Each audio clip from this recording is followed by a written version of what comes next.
Halo, selamat datang kembali di EI Sport yang akan memberikan informasi-informasi mengenai seputar berita olahraga.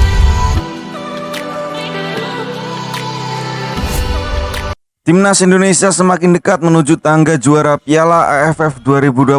Berbekal skuad muda, tangan dingin Sintayong dan catatan apik sebelum dan selama kompetisi ini berlangsung, menerbangkan Garuda ke harapan tertinggi. Pilihan Sintayong yang menggunakan para pemain muda mendapat pujian setinggi-tinggi langit, tak hanya dari dalam negeri, melainkan juga kalangan di luar sana. Kebijakan Sintayong ini dianggap menjadi langkah investasi luar biasa bagi masa depan timnas Garuda. Piala AFF seakan jadi momok buat timnas Indonesia. Maklum, predikat juara tanpa mahkota yang sangat melekat seakan sulit dilepas. Meski seringkali tampil meyakinkan sepanjang turnamen, dianggap sebagai Piala Dunia Asia Tenggara ini. Kini Evan Dimas dan kawan-kawan telah melangkahkan kaki di semifinal. Keberhasilan ini menyusul raihan impresif sepanjang babak penyisihan atau fase grup, di mana tim merah putih berkibar di puncak klasemen grup B dengan 10 poin. 3 kemenangan dan 1 imbang jadi saksi perjalanan timnas Indonesia. Anak asuh Sintayong ini juga menjadi tim dengan catatan gol paling banyak di antara 9 peserta lainnya. Laga kontra Singapura pada semifinal Piala AFF 2020 jadi ujian timnas Indonesia berikutnya sebelum melangkahkan kaki di partai final. Tentunya kunci keberhasilan adalah persiapan yang matang.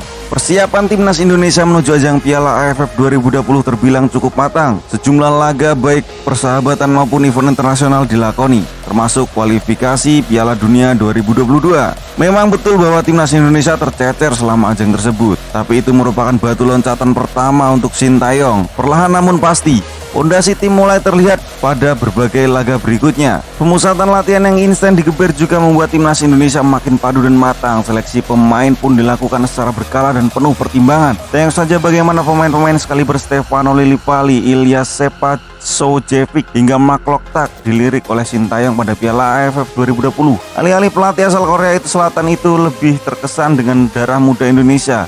Sebut saja Rahmat Irianto hingga Pratama Arhan.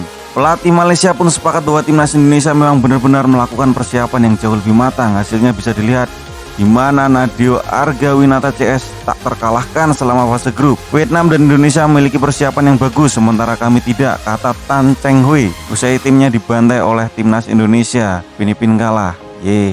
Strategi pelatih timnas Indonesia Sintayong Piala AFF 2020 mendapat apresiasi dari fans, terutama pada laga melawan Malaysia 4-1 dan memastikan skuad Garuda lolos ke semifinal sebagai juara grup B. Pada sesi konferensi pers jelang fase grup Piala AFF, Sintayong tidak banyak tersumbar. Dia menyebut Indonesia berada di grup yang sulit. Tidak ada janji gelar juara akan dibawa ke pangkuan Ibu Pertiwi. Tentu tidak bisa dipastikan apakah akan menjadi juara, tetapi setiap pertandingan kami akan bekerja keras dengan berpikir kami itu sebagai calon juara. Memang penting juga untuk target juara, tetapi setiap pertandingan kami bekerja keras pasti akan meningkatkan performa.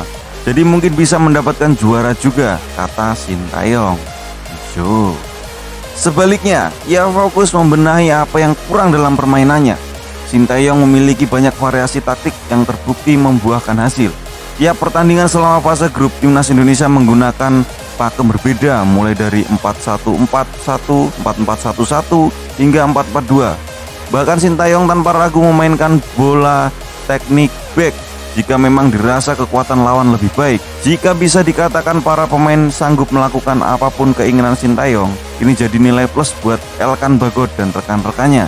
Menarik melihat komposisi pemain timnas Indonesia pada Piala AFF 2020. Jika dikomparasi secara gaya bermain individu, skuad besutan ini mirip dengan Liverpool. Agaknya Sintayong memang sengaja tidak membawa sosok target man sebagai juru gedor utama. Tengok saja 4 striker yang dibawanya. Mungkin hanya Dedik Setiawan saja yang merupakan striker murni, yang memang bertugas sebagai finisher.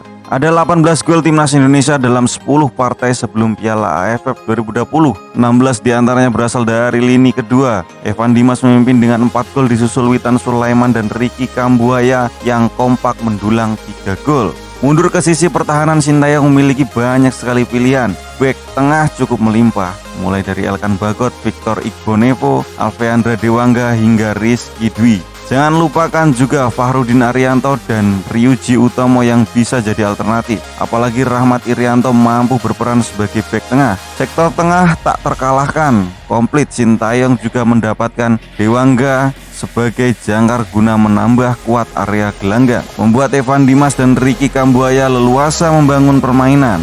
Pada Piala AFF 2020, Sintayong yang menggunakan banyak sekali pemain muda. Hampir setengah dari 30 pemain bahkan berusia di bawah 23 tahun. Seperti Pratama Arhan, Alvendra Dewangga hingga Witan Sulaiman. Ini bisa dibilang perjudian karena nama-nama tenar seperti Maklok, Hansa Muyama sampai Ilyas Spasojevic belum dimainkan menuju Singapura. Tapi yang jelas Sintayong tidak sembarangan dalam pemilihan pemain. Pelatih asal Korea Selatan itu ingin membangun timnas Indonesia dengan fondasi kuat yang tidak cuma mengandalkan pengalaman saja, tapi juga mendorong para pemain muda potensial untuk belajar dari pertandingan-pertandingan internasional. Diharapkan ketatnya Piala AFF 2020 bisa menguatkan mental para punggawa Indonesia di masa-masa mendatang. Satu hal yang paling penting adalah para pemain muda memiliki kekuatan fisik yang lebih baik. Ketika Sintayong tidak membawa Spaso, ia mengatakan bahwa ini murni taktik, bahwa Spaso tidaklah sesuai dengan kebutuhan timnas Indonesia. Ia menilai striker Bali United itu tidak memiliki kekuatan fisik prima. Bicara fisik, itulah yang tergambar dari timnas Indonesia selama Piala AFF 2020. Bertanding dalam jadwal padat terbukti tidak menjadi kendala berarti meskipun Sintayong mengakui duel lawan Singapura kemarin stamina anak asuhnya mulai mengendur. Di sisi lain, semangat anak-anak muda itu begitu Spartan. Minimnya jam terbang justru tidak jadi aspek positif karena mereka lebih fokus dengan target yang ada tanpa sedikit pun mempedulikan kekuatan lawannya. Timnas Indonesia dengan darah mudanya menjelma menjadi predator haus gelar dengan ditopang fisik yang lebih prima. Hanya ada satu fokus mereka, mengangkat trofi Piala AFF. Aku mendukungmu anak-anak Indonesia. Entah ini, bisa.